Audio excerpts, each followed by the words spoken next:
Welcome back. I'm Wyatt Goolsby, in for Lauren Ashburn. A Jewish advocacy group is encouraging Americans of all faiths to join in observing Shabbat this weekend. The hashtag #ShowUpForShabbat is a growing social media campaign in response to last week's massacre at the Tree of Life Synagogue in Pittsburgh. 11 people were killed in the shooting rampage. Joining me now is Alan Ronkin, Regional Director for the American Jewish Committee, the group organizing the campaign. Alan, welcome to the program. Thank you. What does your group hope to accomplish with this hashtag #ShowUpForShabbat?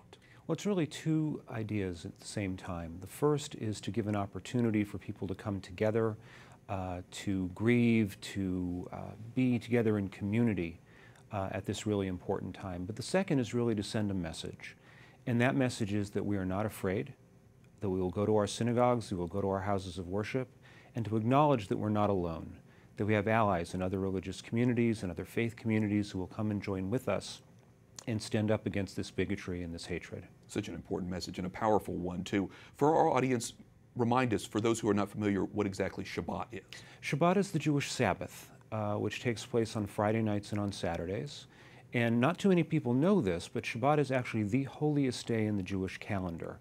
It comes every week, but more so than the high holidays of Yom Kippur or Rosh Hashanah, Shabbat is the holiest day that we have, and we come with our families, we go to our synagogues, and we take it as a day of rest and reflection. That's why it was so tragic, in fact, that this took place on our holiest day in one of our holiest spaces. It's one of the reasons it really hits us as hard as it does. I'm sure. Why are you reaching out to the non-Jewish community?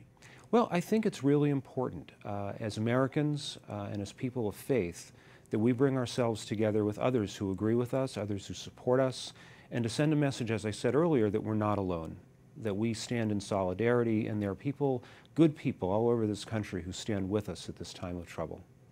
Interfaith dialogue and cooperation is so important to so many people of faith here and all around the world. Sure. What can all of us do in the future as religious institutions, as people of faith, to support each other through tough times?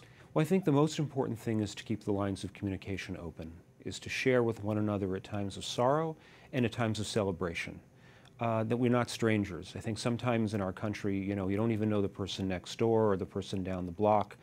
And those relationships are more important than ever nowadays. And I think just opening our hearts and opening our homes to people is really the most important thing you can do.